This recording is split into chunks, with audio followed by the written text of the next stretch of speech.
should have destroyed Carthage, every man, woman, and child, many years ago.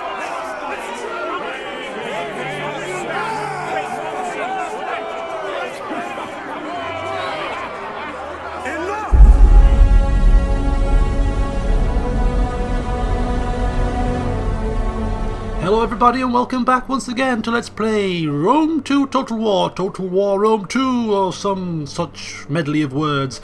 The Julia campaign, yes indeed, last time we left off we captured, just about, Medlan, and we unified the province of Cisalpina.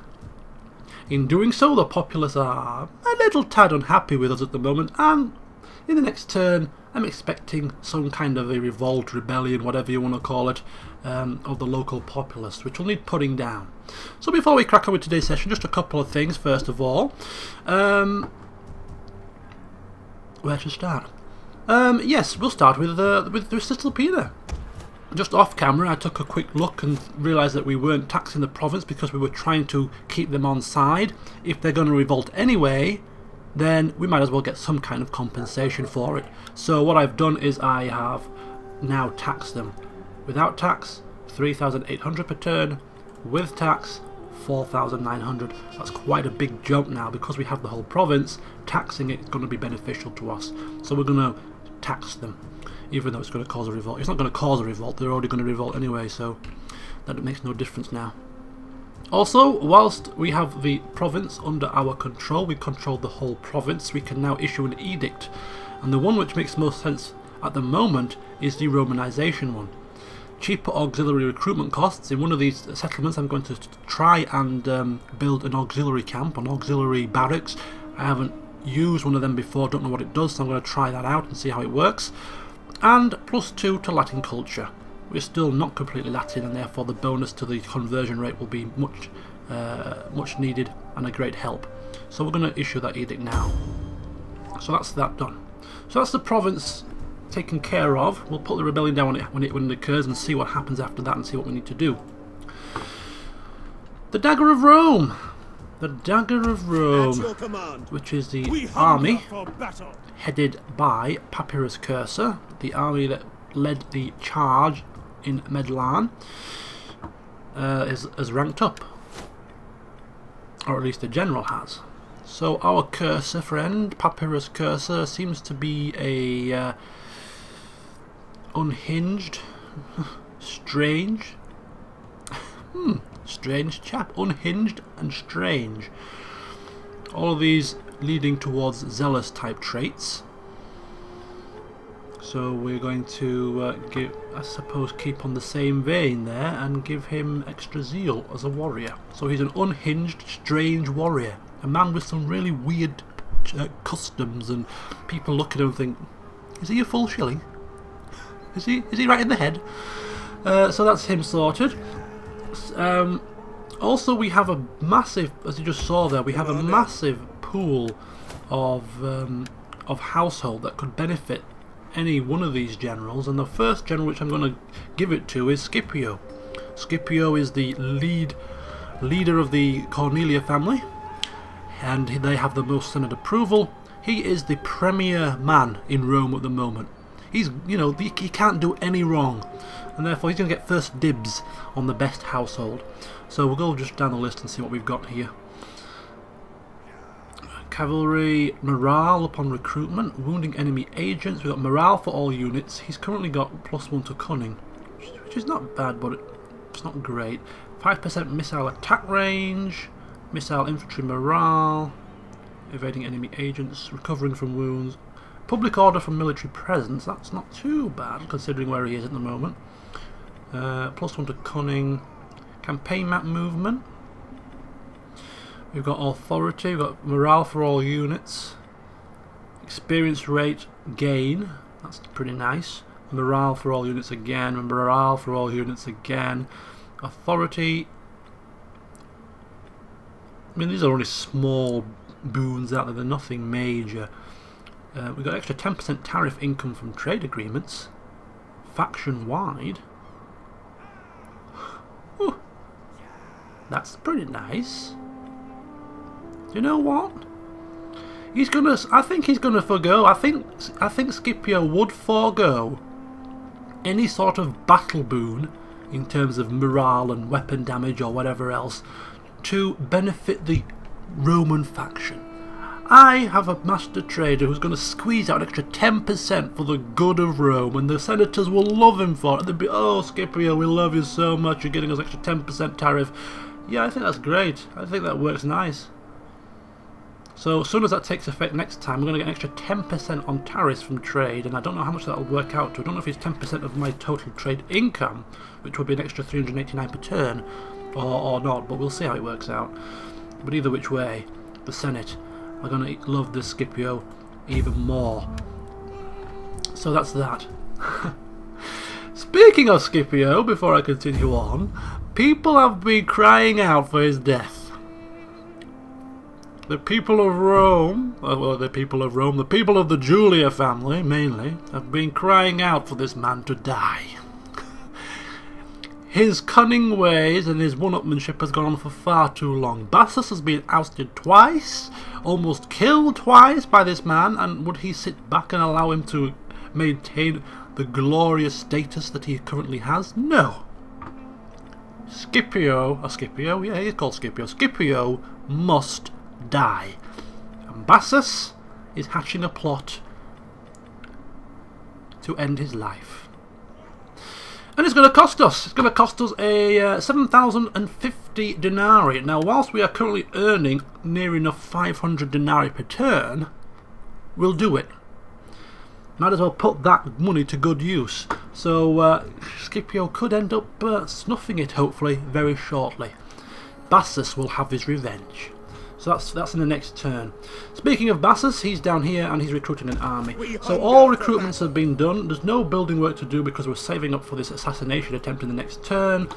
We've done what we need to do here, although we could maybe do with converting this into a Roman settlement. It's going to only cost 965, that's fine.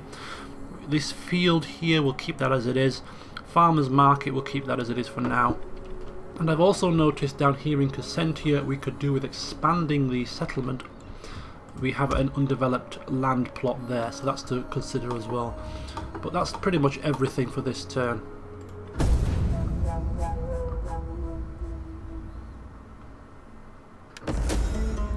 Between friends, the gift of gold is often taken to be a sign of deep affection and respect. Defensive alliance. No, sorry about that, buddy. I've got my own wars to worry about. I don't need to defend other people just at the moment. Thank you, bye. Those Spartans, they're a very needy people. That was coming what the hell is that?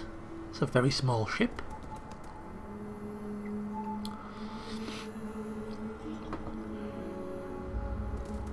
Oh, Helvetii, are you coming to attack us? Really? Do you think that is a wise move?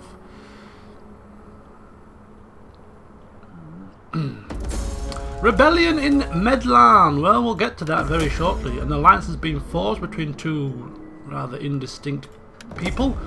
And mission successful. We have completely controlled 2 provinces.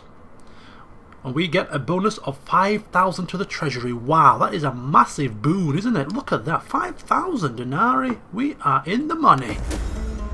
We have a new objective. Maintain 60 units in total. How many units do we have at the moment? Not a clue. The name of one of your subjects is on the lips of everyone. Whether this will prove beneficial remains to be seen. Gnaeus Laetorius Longus. And who might that chap be? We'll get to him in a moment as well. So we have the messages. We'll go through those very shortly. I just want to double check a couple of things. First of all, which clan is this? This is Rebels. Insubres Rebels. Rebels to do with here that were raised in Medlan. So it looked to me as if the Helvetii came down and attacked the rebels and then give us a bit of a helping hand. Are they trying to get in our good graces here? Are they can't work it out? It's not going to work. Like they've they're pretty much screwed. So there's a new patch being released again since I last played the last session. Patch 5 I think it is, and one of the features of the new patch, which I think is pretty nice, is the fact that if you click on, say, a faction like the Helvetii, you can mouse over other factions and see what relationship they have with them. So if we mouse over the Reti now, we can see that the Helvetii are very friendly with them. Go over the Nori, you see that the Helvetii are very friendly with them. So you can see just what the Helvetii think of other factions. Now that is something that should have been implemented from the start, really, but it's been put in now, and it's a very helpful little tool for your diplomacy. It helps you to plot against other factions and see which factions can be played off against each other. And if we click on the Reti, they like the Helvetii. They also like the Nori, and you click on the Nori, and again, so you've got these three clans are pretty much in cahoots with each other. They're all good friends. They're all gonna help each other out. They're all pretty much defensive allies of each other, or military allies. They're all intertwined. So we attack one, we attack them all, and therefore this is a little bit of a danger for us. We are at war with the Helvetii, and therefore, as you can see there, at war with the other two as well. So we need to basically eradicate this and unify the new province of Reti et Noricum. So that is going to be our next military target. Expanding into the south, as much as Bassus would love to go down there and claim personal glory, you know, sort of unifying a further province and getting rid of Carthage out of mainland Sicily and things like that, it's just going to have to wait. It's just going to have to wait. The Senate is saying no, and he doesn't have enough sway to be able to go against them. So we're going to have to be patient, and his legion, when it is recruited, is going to be sent north to assist in taking down the three tribes in the north. So we have a distant member of the family, and he's said to have a pet eagle. The bird came to the boy and perched on his right shoulder, a sure sign of greatness. We can adopt him into our midst. We can make him a priest, or we can do nothing. Considering that we are currently lacking in influence, if we have a man that is blessed by the gods, we need to welcome him into the family. So bring him on in and see what he can do for us. Hopefully in the next couple of turns he might become a general. Anyway, so that's that. Right.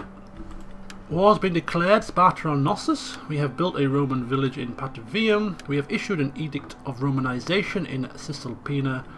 And the quartermaster's report. We have some Principes recruited into Legio Patrium down here.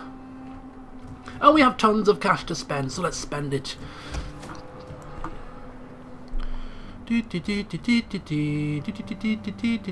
all fine. I don't want to go up to level 3 just yet until we have a tiny bit more money. Tiny bit more money, as if we're strapped for cash anyway. Because Senti needs to upgrade, and we can actually put a farm here. We've just dropped below 20 food, so a farm here would be much appreciated. Give us that extra bit of food to take us above 20, to give us the maximum boons possible from having 20 food and above. So that's that. Okay, so that's the building work. Let's have a look up here in this province and see if there's anything that we can do to assist. Now we can start to convert these into purely Roman things. So we'll start with this one. This is a farmer's market. Let's see what else we can perhaps build there. We could convert it, or we could dismantle it and build something completely new. I'll be interested to see what we can build in Medland, so I'm going to actually dismantle this, dismantle it, and see what other building types we can branch out into. An auxiliary barracks, as I say, would be preferable if we can build one there. See what units we can recruit, and we're going to convert this into. What are we going to convert it into? A brick maker or an amphora maker? No, I'd rather put it as a Roman farm to get maximum benefit. So we'll dismantle that as well and get that into a Roman farm if we can. We're still going to keep Patavium's blacksmith though. It's a handy little thing there, isn't it, so that we can train up some troops with better equipment, and that is the trading port, so that's fine as well. So the building work in Cisalpina I'm happy with. The edict has been issued. The public order's still not quite so good. We're losing -12 public order per turn, so in 2 more turns it's going to be another rebellion. There seems to be quite a high population of slaves in here for some reason. Provincial instability, cultural differences, although we have got a bit of a bonus because of the rebellion. All the rebels have left the city, so it's not hitting us as hard. Okay. What do you wish of me? Bestow me a scapular. Apparently they've also increased or improved the tooltips for the agents, so you can see exactly what's going to happen. So if we click on her, for instance, and go to assassination, excuse me, we can see now, as you see, the tooltip there tells us exactly what's going to happen. So a positive outcome will happen 83% of the time. 83% of the time. The target will be assassinated 17%, wounded 66%. So before, when this was a really high percentage, like 85, what it actually didn't mean there was an 85% chance of assassinating the person. It meant there was an 85% chance of a positive outcome. So that's cleared things up a little bit there. So actually having her assassinated isn't as likely as it originally appeared. So temptation, for instance, manipulating her to our side. Target stopped in her tracks 75% and only 20% chance that she defects across. So that's why in the past 3 attempts we tried to tempt her across, she kept getting wounded. So again, so that's a change there in that respect. How can I be of assistance? Now, do we leave her there, stood outside Patavium to cause grief? Should we assassinate her, tempt her across, or should we just focus on taking down their last settlement and allowing their forces to melt away into the ether? Yeah, that sounds much better. So we're going to take her across first of all, and what we're going to do is we're going to try and hinder or assassinate the general here. And when that's done, we're then going to launch an attack on him with good old Scipio. So assassination, we're going to try the old poisoning prowler effect, although technically speaking he must have a higher cunning, because it's actually better for us to use a concealed blade. Positive outcome 65, positive outcome 95. Less chance to kill, but a better outcome overall. Okay, we'll try that. Even if he's wounded, it should be out of the fight for the battle. So we'll go for poison. I shall bring you their liver and lights. So he hasn't been killed, but he has been wounded, which means that our Postuma Scapula, the poisoning prowler, ranks up again, and this army has lost their general. So in the next fight that we're just about to have with them, they're going to be generalless and therefore significantly weakened.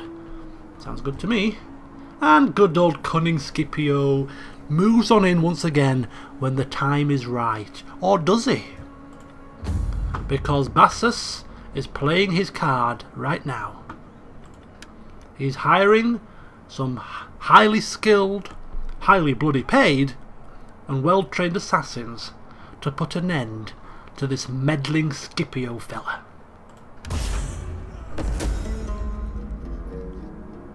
Oh? Are my eyes deceiving me, or has Scipio bit the dust? Oh, I think he's gone. I think he is gone. Scipio is no more. And rather conveniently, in his place is going to be fellow Julia family member Spurius Ornatius Flavus.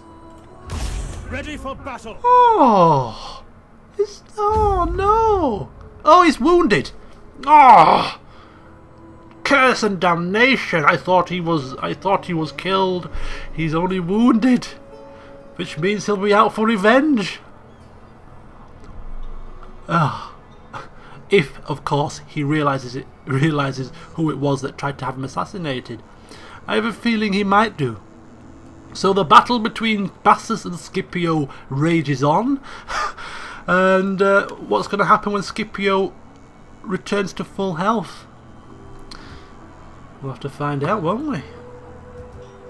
So they failed to assassinate him, but he was wounded. Oh man. There might be a bit of backlash for this. Oh dear. Right, well, strike while the iron is hot, I suppose. Commander? We have Sornatius Flavus, new leader, temporary leader perhaps, of the Legio Sanguine. Victory for Rome! Taking down the Helvetii. Are they in reinforcement range? They are in reinforcement range. I wonder if we attack him here, will the garrison and this army reinforce? At your command.